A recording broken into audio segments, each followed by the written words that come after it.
नमस्कार साथियों, आप सब कैसे हैं?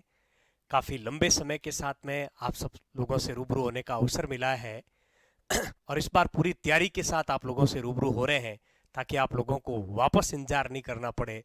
ठीक अपने घर से, यूट्यूब स्टूडियो से आप लोगों के घर तक पहुंच रहे हैं इस डिजिटल युग में। आप सभी को डिजिटल नमस्कार। हम सीधे अपनी बात पर आते हैं। कक्षा 12th बोर्ड की राजनीति विज्ञान के बारे में हम लोग चर्चा कर रहे थे और 2 अध्याय आप लोगों को पढ़ा चुके हैं।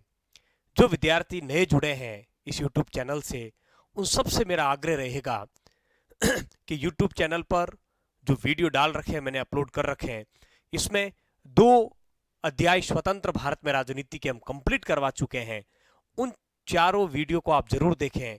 पहला अध्याय राष्ट्र निर्माण और दूसरा अध्याय एक दल के प्रभुत्व के, दो वीडियो, कुल 4 वीडियो आप तक आ चुके हैं। मुझे बहुत अच्छी तरह से पता है कि 8 दिसंबर को आप लोगों की अर्धवार्षिक परीक्षा है, लेकिन अर्धवार्षिक परीक्षा से पहले पहले हम काफी कुछ अध्ययन करने की कोशिश करेंगे। मेरा मेरा मेरा प्रयास रहेगा कि अब आपके और हमारे बीच में दूरियां नहीं रहे और लगभग हर दूसरे दिन या प्रतिदिन आपको एक क्लास मिले राजनीति विज्ञान की, ताकि आपकी तैयारी बेहतर हो सके। मैं अपनी पसंदीदा पंक्तियों के साथ अपनी कक्षा में प्रवेश करना चाहूंगा कि उड़ान से रिश्ता रखता है पंछी, उड़ान उड़ान से रिश्ता रखता है पंछी, आसमान से रिश्ता रखता है पंछी, मंजिल चाहे दूर कितनी भी क्यों ना हो, थकान से कब रिश्ता रखता है पंछी, थकान से कब रिश्ता रखता है पंछी। हम बिना थके, बिना रुके इस मुहिम को आगे बढ़ा रहे हैं। हालांकि प्रारंभ की थी मुहिम, बीच में कुछ अंतराल आया। समस्याएं जीवन का अंग है, लेकिन उन समस्याओं का समाधान करना ही तो आखिर जीवन है और इस समस्या के समाधान करने में बहुत से मित्रों का योगदान रहा। मैं उन सबका आभार व्यक्त करता हूं। मैं उन विद्यार्थियों का आभार व्यक्त कर रहा हूं जिन्होंने लगातार क्लास की मांग की। मैं मेरे साथी अध्यापकों का सबका आभार व्यक्त करना चाहता हूं जिन्होंने लगातार इस क्लास की मांग की और उसी के कारण हम इतना बड़ा कदम उठा पाए और अब आप लोगों से लगातार रूबरू हो रहे हैं। आइए सीधा हम क्लास की तरफ चलते हैं। जैसा कि आपने क्लास प्रारंभ होने से पहले ही आप लोगों ने देख लिया कि हम किस किताब की बातचीत कर रहे हैं।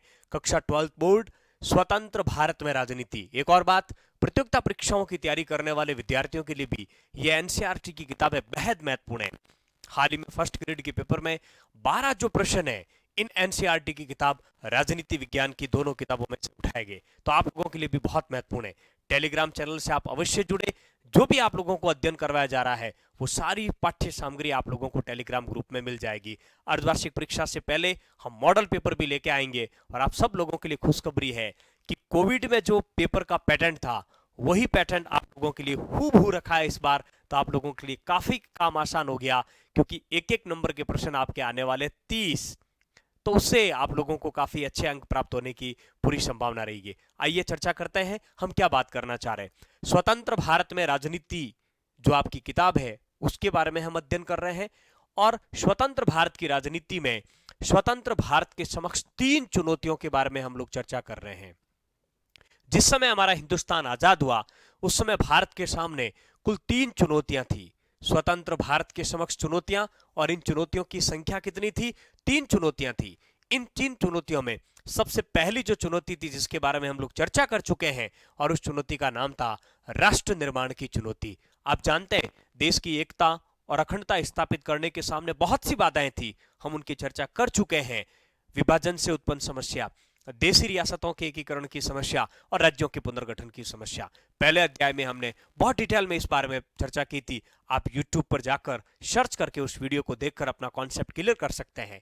स्वतंत्र भारत के समक्ष दूसरी चुनौती थी लोकतंत्र स्थापित करने की चुनौती। आप जानते हैं कि भारत जैसे अशिक्षित और अविकसित देश में लोकतंत्र स्थापित करना एक बहुत बड़ी चुनौती थी, और इसको भी हम डिटेल में बात कर चुके हैं। और उस अध्याय का नाम है एक दल के प्रभुत्व का दौर। एक दल के प्रभुत्व के दौर नामक अध्याय में, दूसरे अध्याय में हम इसके बारे में डिटेल में चर्चा कर चुके हैं। आइए आज हम क्या पढ़ना चाह रहे हैं, आज हम किसका अध्ययन करना चाह रहे हैं। आज एक नए अध्याय को स्टार्ट हम लोग कर रहे हैं और उस अध्याय का नाम है तीसरा अध्याय, नियोजित विकास की चुनौती।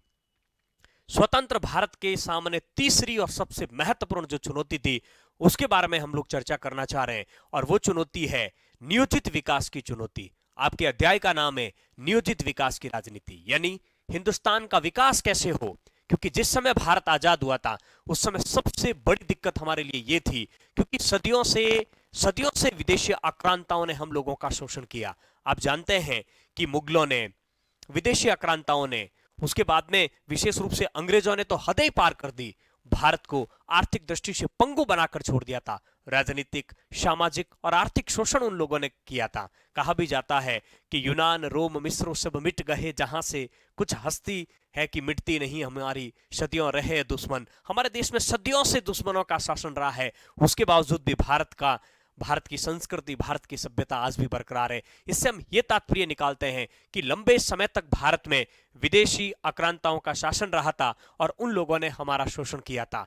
मैं बिल्कुल आपके अध्याय की पीडीएफ साथ में चला रहा हूं, भले आप लोगों को इसको दिखने में, पढ़ने में दिक्कत हो रही होगी, लेकिन आपके पास में पाठ्य पुस्तक होगी, उस पाठ्य पुस्तक को ध्यान में रखते हुए हम बात कर रहे हैं। और आप भी अपनी किताब खोलकर आराम से इस वीडियो को सुनिए, देखिए, आपके सारे कॉन्सेप्ट क्लियर होंगे और बहुत अधिक कॉन्फिडेंस आप लोगों में आ जाएगा जब इस पूरे अध्याय को आप लोग पढ़ लेंगे। आइए, तीसरे अध्याय का नाम है नियोजित विकास की राजनीति। हिंदुस्तान के सामने बड़ी चुनौती थी, देश के नेतृत्व के सामने बड़ी चुनौती थी, हिंदुस्तान का विकास कैसे किया जाए। भारत के सामने जो बेरोजगारी की समस्या थी, जो गरीबी की समस्या थी, जो अर्थव्यवस्था बिल्कुल पंगु हो रखी थी, उस अर्थव्यवस्था को विकास की पटरी तक कैसे पहुंचाए, इसी संदर्भ में हमारे देश के सामने तीसरी चुनौती थी। इस समस्या का समाधान किस प्रकार से किया गया, देश के प्रधानमंत्री पंडित जवाहरलाल नेहरू ने इस चुनौती का समाधान करने के लिए क्या रणनीतियां अपनाई, किस प्रकार का नियोजन किया गया, उसी के बारे में इस अध्याय में हम लोग चर्चा करने वाले। लेकिन इस अध्याय को प्रारंभ करने से पहले, अब चूंकि बोर्ड का ब्लूप्रिंट आ चुका है, चूंकि बोर्ड ने मॉडल पेपर जारी कर दिया है, हमारे पास में जानकारी होनी चाहिए कि यहां से प्रश्न किस प्रकार से आएंगे। बोर्ड ने जो ब्लूप्रिंट दिया है, उस ब्लूप्रिंट के अनुसार इस अध्याय में से एक एक नंबर के 3 प्रश्न आएंगे, एक एक नंबर के 3 प्रश्न आएंगे और 1-2 नंबर का प्रश्न, यानी कि अध्याय आप लोगों के लिए कितने अंक का है, 5 अंक का है। लेकिन एक बार फिर आप लोगों को याद दिला देता हूं, बोर्ड द्वारा जारी किए गए ब्लूप्रिंट के अनुसार पेपर कभी कभार ऊपर नीचे हो जाता है, तो हमें कतई नहीं सोचना चाहिए कि इस अध्याय में से 4 नंबर का प्रश्न नहीं आएगा।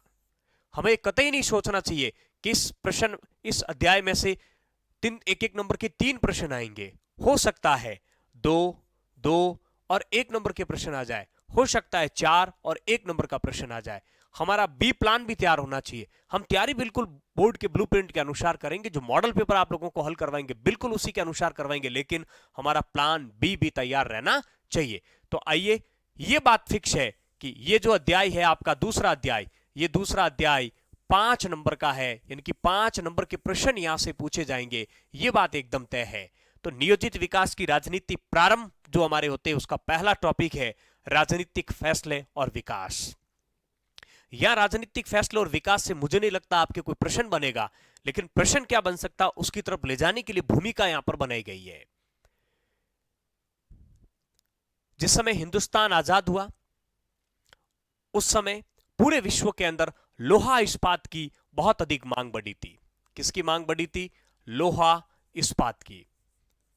जैसी लोहा इस्पात की मांग दुनिया के अंदर बढ़ती है, तो भारत का एक राज्य है, आप जानते हैं, उड़ीसा। उड़ीसा में चूंकि लोहा इस्पात पर्याप्त मात्रा में है, इसलिए सरकार ने उड़ीसा की समस्याओं का समाधान करने के लिए अंतर्राष्ट्रीय और राज्य सरकार ने राष्ट्रीय कंपनियों के साथ में समझौते किए। इसके तहत उड़ीसा में बड़े बड़े उद्योग स्थापित करने की योजना बनाई गई। सरकार का सीधा सीधा उद्देश्य था कि ऐसा करने से उड़ीसा राज्य की आर्थिक समृद्धि होगी।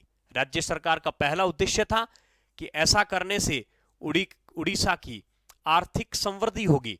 आर्थिक समृद्धि का यहां पर तात्पर्य है कि उड़ीसा में विकास होगा, और दूसरा जो इनका उद्देश्य था वो था कि लोगों को रोजगार के अवसर प्राप्त होंगे, रोजगार के अवसर प्राप्त होंगे। और इसी उद्देश्य से उड़ीसा की सरकार ने, केंद्र सरकार ने राष्ट्रीय और अंतर्राष्ट्रीय कंपनियों के साथ में एग्रीमेंट किए और वहां पर इस प्रकार के उद्योग लगाने की योजना बनाई गई ताकि देश का विकास हो सके। लेकिन एक दक्षिणी कोरियाई कंपनी थी, उस दक्षिणी कोरियाई कंपनी ने उड़ीसा के जगतपुर जिले में एक प्लांट लगाया था। वो आपके लिए बहुत महत्वपूर्ण है। उस प्लांट का नाम था पोस्को प्लांट। बहुत अच्छा प्रश्न आप लोगों के लिए बनेगा, पोस्को प्लांट। कैसा प्रश्न बनेगा यह भी मैं आप लोगों को एकदम क्लियर कर देता हूं। पोस्को प्लांट स्थापित किया गया था, जिसका वहां के लोगों ने जबरदस्त विरोध किया। देखिए, सरकार का नजरिया अलग हो सकता है, सरकार चाहती थी वहां उद्योग लगे ताकि सरकार को भी आय हो, उड़ीसा के विकास भी हो और साथ साथ में वहां पर रोजगार मिले। लेकिन जो उद्योग लगने थे, जो लोहा इस्पात की खदानें थी, वो विशेष रूप से आदिवासी जिलों के अंदर थी, आदिवासी क्षेत्रों में थी, पहाड़ी क्षेत्रों में थी, जहां जनजातियां निवास करती थी। उन जनजातियों का मानना था कि यदि इस क्षेत्र में उद्योग स्थापित हो गए तो हम लोगों की आजीविका, देखिए आदिवासियों का क्या सोचना था, आदिवासियों का सोचना था कि हम लोगों की जो आजीविका है वो समाप्त हो जाएगी। उन लोगों का मानना था कि इससे हम लोगों को यहां से विस्थापित होना पड़ेगा। क्या होना पड़ेगा? विस्थापित होना पड़ेगा। अतः आदिवासियों ने इस चीज का विरोध किया कि नहीं, यहां पर किसी प्रकार के उद्योग स्थापित नहीं होने चाहिए। आदिवासियों का मानना था कि इससे हमारी आजीविका समाप्त हो जाएगी। उनका मानना था कि इसके कारण हम लोगों को यहां से विस्थापित होना पड़ेगा। पर्यावरणवादी जो थे उनका भी मानना था कि इससे प्रदूषण बढ़ेगा, पॉल्यूशन बढ़ेगा और हमारे लिए किसी भी स्थिति में ठीक नहीं है। इसी श्रेणी के अंदर लेकिन सरकार चाहती थी कि किसी भी प्रकार से उद्योग स्थापित हो ताकि देश का विकास हो सके। देखिए पोस्को प्लांट यहां पर दे रखा है और मैंने पहले ही आप लोगों को कहा कि प्रश्न यहां से क्या बनेगा और बिल्कुल आपको प्रश्न के ठीक नजदीक में ले जाता हूं। आप लोगों के मानचित्र का प्रश्न भी आएगा। मानचित्र का यदि प्रश्न आता है, ब्लूप्रिंट को मैंने ठीक से देखा नहीं है, बोर्ड के मॉडल पेपर को मानचित्र है कि नहीं है।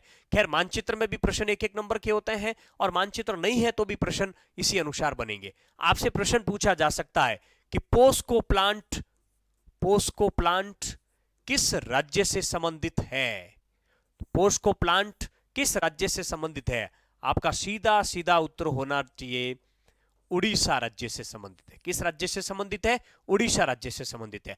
आपसे एक एक नंबर के प्रश्न चूंकि अब 30 आने वाले तो बहुत डिटेल में हम लोगों को बात करनी होगी कि एक एक नंबर के प्रश्नों को हम कैसे हल कर सकते हैं, कैसे उनको तैयार कर सकते हैं। वैसे आप लोग टेलीग्राम चैनल से जुड़ चुके होंगे। यदि टेलीग्राम चैनल से नहीं जुड़े हैं तो कमेंट्स बॉक्स में मैंने लिंक दे रखा है, टेलीग्राम चैनल से जुड़े, आपको वो सारे अध्याय के एक एक नंबर के प्रश्न मिलेंगे और बड़े रोचक तरीके से आप लोग हल कीजिए। आपको पता होगा कि आप पता कर पाएंगे कि आपकी तैयारी का स्तर क्या है।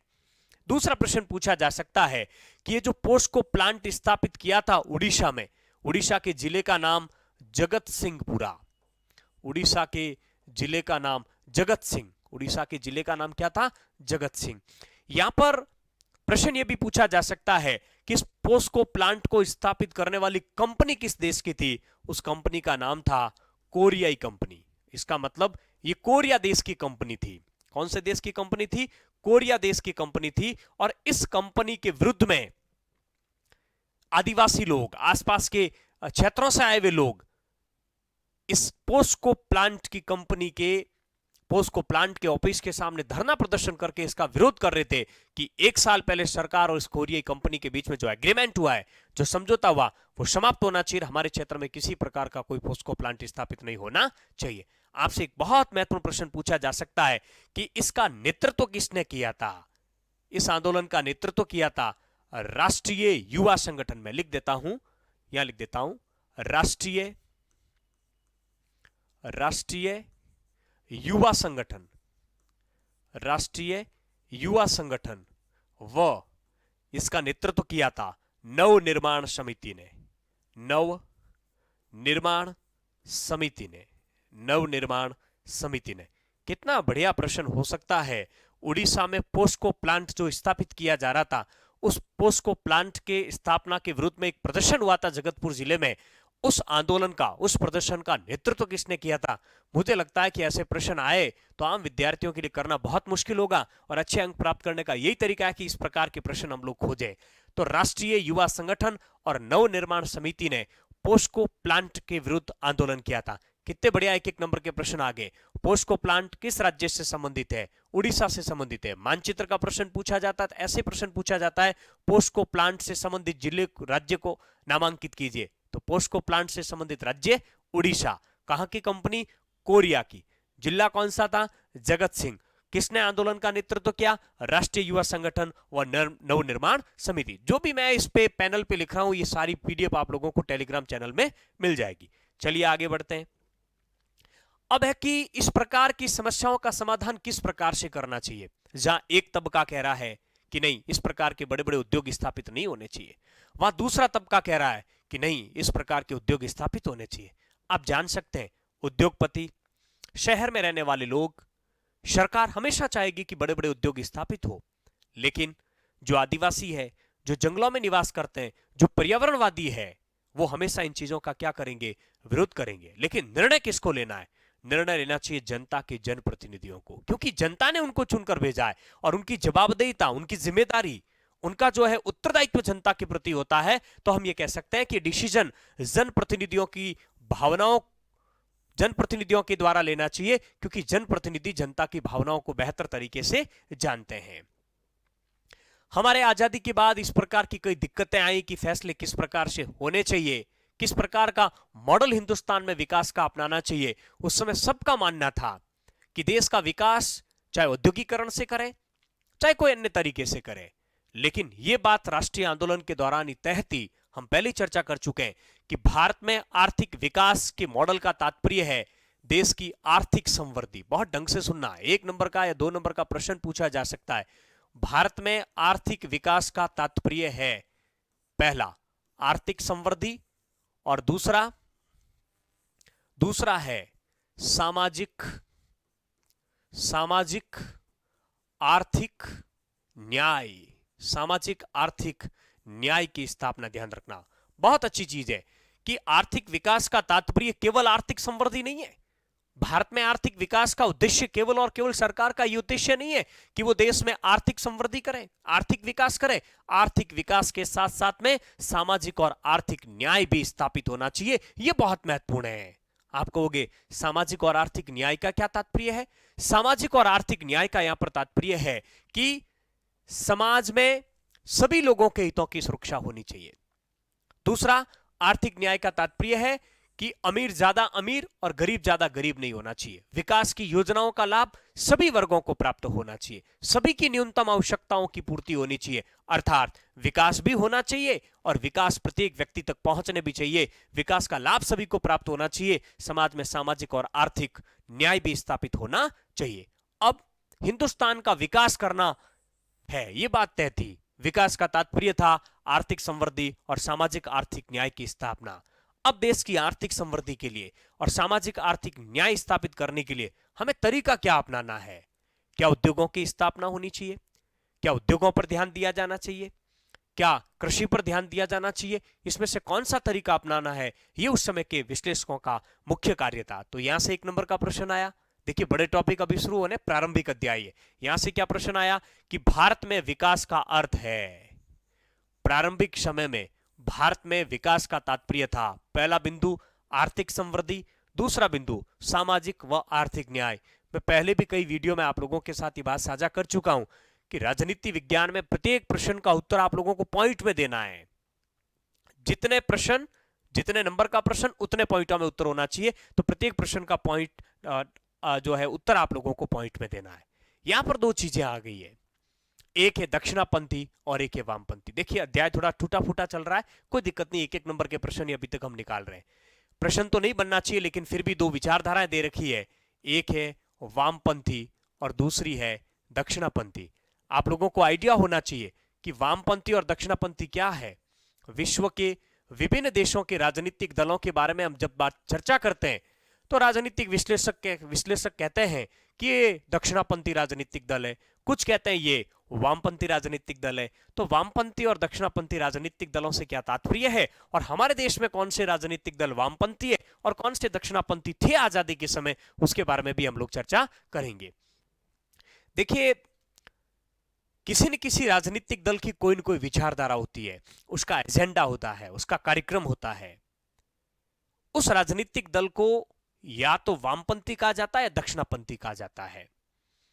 प्रत्येक राजनीतिक दल की भावना होती है कि व्यक्ति और राज्य के संबंध किस प्रकार से होने चाहिए, समाज में व्यक्ति और राज्य की भूमिका क्या होनी चाहिए, विशेष रूप से राज्य और अर्थव्यवस्था के संबंध किस प्रकार से होने चाहिए। इन चीजों को लेकर 2 प्रकार की विचारधाराएं होती है।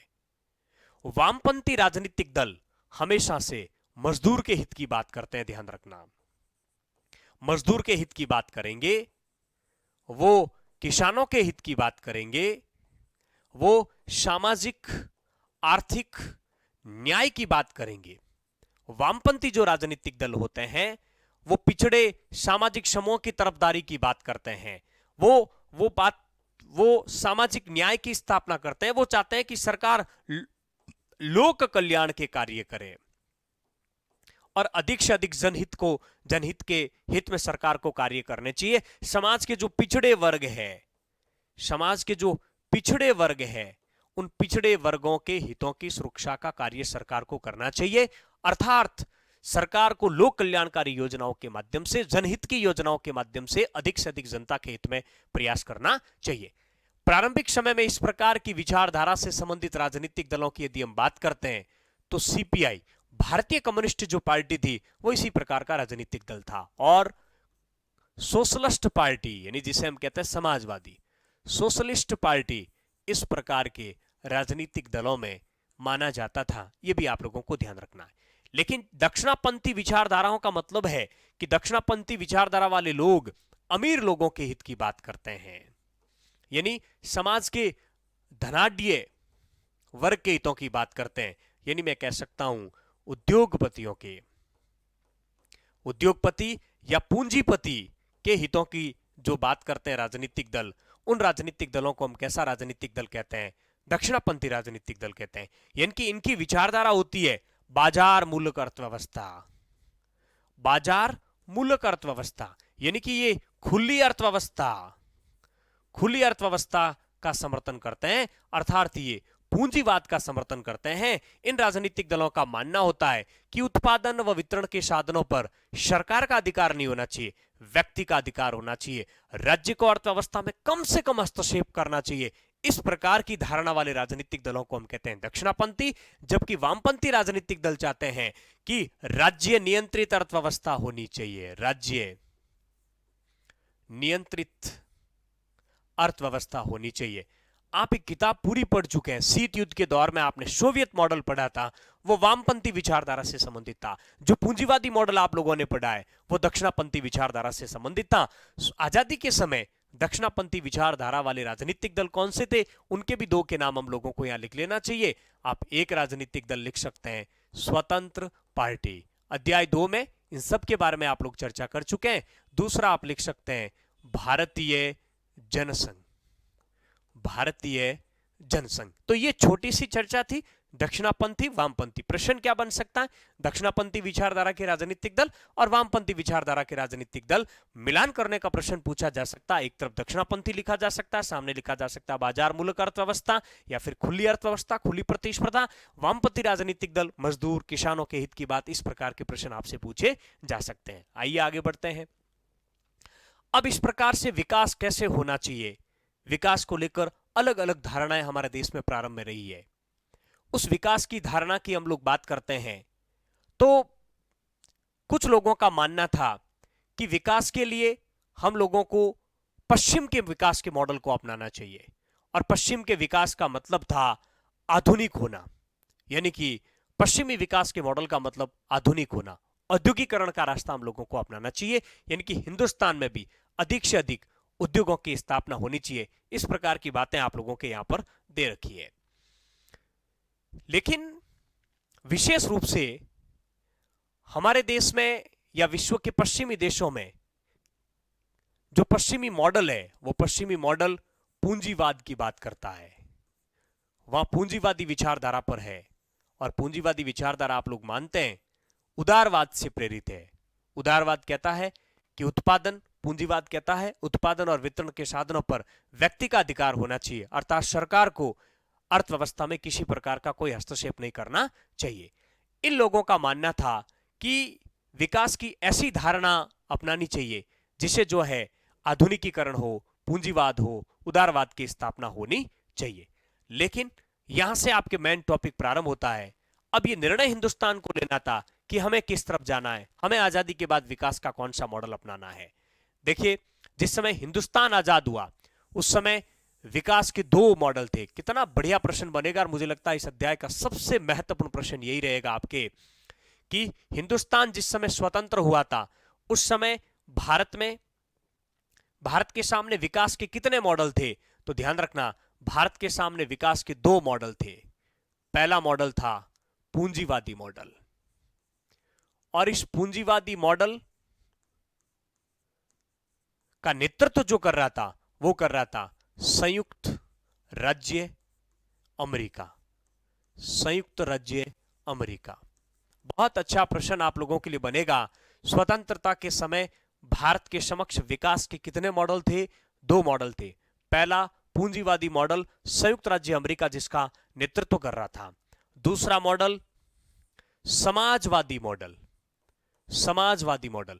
ये पूंजीवादी मॉडल और समाजवादी मॉडल क्या थे इसके बारे में आप लोगों ने पूरी एक किताब पढ़ी है, शीत युद्ध का दौर, द्विध्रुवीयता का अंत। ये दोनों अध्याय बहुत डिटेल में इसके बारे में चर्चा होती है, हम भी वहां पर चर्चा करेंगे। और इसका नेतृत्व कर रहा था सोवियत संघ रूस। सोवियत संघ रूस, यानी हम कह सकते हैं यूएसएसआर। ये विकास के 2 मॉडल थे उस समय जब हिंदुस्तान आजाद हुआ था। हमें इन दोनों में से किस मॉडल की तरफ जाना था ये हमारे नेतृत्व को तय करना था। पूंजीवादी मॉडल कहता था उत्पादन और वितरण के साधनों पर व्यक्ति विशेष का अधिकार होना चाहिए, निजीकरण को बढ़ावा देना चाहिए, राज्य नियंत्रित अर्थव्यवस्था नहीं होनी चाहिए, व्यक्ति ही तय करेगा, बाजार मूलक अर्थव्यवस्था होनी चाहिए, खुली प्रतिस्पर्धा होनी चाहिए, बाजार ही सब कुछ तय करेंगे। समाजवादी मॉडल जस्ट इसके विपरीत था। इनका मानना था उत्पादन और वितरण के साधनों पर सरकार का नियंत्रण होना चाहिए, राज्य नियंत्रित अर्थव्यवस्था होनी चाहिए, निजीकरण न हो के बराबर होना चाहिए, पूंजीवाद बिल्कुल भी नहीं होना चाहिए, समान एक अर्थव्यवस्था होनी चाहिए जहां अमीर और गरीब के बीच में किसी प्रकार की खाई नहीं होनी चाहिए। आप जानते हैं कि पूंजीवादी और समाजवादी विचारधारा की श्रेष्ठता को लेकर विश्व के अंदर द्वितीय विश्व युद्ध के बाद में कोल्ड वार हुआ, शीत युद्ध हुआ। जब हम उस किताब के बारे में चर्चा करेंगे तो बहुत डिटेल में बातचीत करेंगे। लेकिन फिलहाल आजाद हिंदुस्तान के सामने विकास के ये 2 मॉडल थे, पहला पूंजीवादी मॉडल और दूसरा समाजवादी मॉडल। प्रश्न क्या पूछा जा सकता है? प्रश्न यह पूछा जा सकता है कि स्वतंत्रता के समय कौन से राजनीतिक दल थे वो पूंजीवादी मॉडल को भारत में अपनाने के समर्थन कर रहे थे? तो इसकी जो राजनीतिक दल थे वो थे, वही बात, स्वतंत्र पार्टी और दूसरी भारतीय जनसंघ। भारतीय जनसंघ। ये दोनों राजनीतिक दल चाहते थे कि हमें पूंजीवादी मॉडल अपनाना चाहिए, हमें अमेरिका के साथ में जाना चाहिए। यानी कि ये दोनों राजनीतिक दल कैसे थे आप समझ सकते हैं, दक्षिणापंथी। हम पीछे चर्चा कर चुके हैं ये दोनों राजनीतिक दल कैसे थे, दक्षिणापंथी थे। लेकिन समाजवादी मॉडल के समर्थक हमारे देश में ज्यादा थे। अधिकतम लोगों का मानना था कि भारत को सोवियत मॉडल अपनाना चाहिए, यानी कि समाजवादी मॉडल अपनाना चाहिए। इसके समर्थक कौन कौन से राजनीतिक दल थे? इसके समर्थक थे भारतीय कम्युनिस्ट पार्टी, भारतीय कम्युनिस्ट पार्टी, यानी कि सीपीआई। कौन सा राजनीतिक दल? सीपीआई। कौन सा राजनीतिक दल था? सीपीआई इसका समर्थक था, communist party CPI. CPI, communist party of India. दूसरा राजनीतिक दल सोशलिस्ट, जितनी भी पार्टियां थी, सोशलिस्ट पार्टी, यानी कि हम कह सकते हैं Samajwadi party, even Congress party भी समाजवाद की तरफ झुकी हुई थी। पंडित नेहरू स्वयं समाजवाद के समर्थक थे, पंडित नेहरू का खुद का झुकाव समाजवाद की तरफ था। तो विकास के ये 2 मॉडल हमारे देश के सामने थे। अब हमारे देश के नेताओं को, उस समय के नेतृत्व को यह तय करना था कि भारत अपने विकास के लिए किस मॉडल को अपनाएगा, यानी कि हिंदुस्तान की गरीबी मिटाने के लिए और सामाजिक आर्थिक पुनर्वितरण के लिए किस प्रकार का मॉडल हम लोगों को अपनाना चाहिए। लेकिन एक बात तय थी राष्ट्रीय आंदोलन के दौरान कि अंग्रेजों ने जो भारत में विकास का मॉडल अपनाया वो मॉडल भारत में कतई नहीं होगा। एक बात राष्ट्रीय आंदोलन के दौरान तय थी कि आजादी के बाद देश के विकास की जिम्मेदारी, देश में आर्थिक सामाजिक पुनर्वितरण की जिम्मेदारी, देश की गरीबी मिटाने की जिम्मेदारी किसकी होगी? सरकार की होगी। यह बात पहले से तय थी और मुझे लगता है बहुत अच्छी बात यहां पर है, यह बात राष्ट्रीय आंदोलन के दौरान ही तय हो चुकी थी कि नंबर एक तो आजादी के बाद हिंदुस्तान में कौन सी शासन व्यवस्था होगी? लोकतंत्र। हम अध्याय 2 में बात कर चुके हैं। आजादी के बाद भारत में लोकतंत्रात्मक शासन व्यवस्था होगी और देश में विकास की मुख्य जिम्मेदारी किसकी होगी? सरकार की जिम्मेदारी होगी। इसका तात्पर्य है कि हम देश के विकास की जिम्मेदारी पूंजीपतियों को नहीं सौंप सकते थे, हम उद्योगपतियों के ऊपर भरोसा नहीं कर सकते थे। देश के विकास की मुख्य जिम्मेदारी किसको उठानी थी? सरकार को उठानी थी। ये दोनों बातें राष्ट्रीय आंदोलन के दौरान भी क्या हो चुकी थी? तय हो चुकी थी। आइए, देश के विकास की जिम्मेदारी सरकार ने निभाई और भारत सरकार ने भारत का समुचित विकास करने के लिए जो मॉडल अपनाए, जो नियोजित विकास की जो राजनीति अपनाई, उस राजनीति में आगे डिटेल में बात करेंगे कि हमने न तो पूंजीवादी मॉडल अपनाया, न हम लोगों ने समाजवादी मॉडल अपनाया। हमने मॉडल अपनाया मिश्रित अर्थव्यवस्था का। आगे बहुत डिटेल में चर्चा करेंगे, बहुत अच्छा प्रश्न आप लोगों के लिए रहेगा। फिलहाल देश के प्रधानमंत्री ने नियोजित विकास की राजनीति अपनाने का जो निर्णय लिया, नियोजन का मतलब होता है योजनापूर्ण तरीके से विकास, नियोजित विकास, व्यवस्थित विकास, सिस्टमैटिक ढंग से देश का विकास करना, यानी कि देश के विकास की योजनाएं बनाना और उन योजनाओं को पुनः उसके बाद में लागू करना। आप लोगों के सामने यहां पर एक पीडीएफ दिख रही है आप लोगों को, और देखिए योजना आयोग का नाम है। जरा आप बहुत ढंग से बताइए ये योजना आयोग क्या है?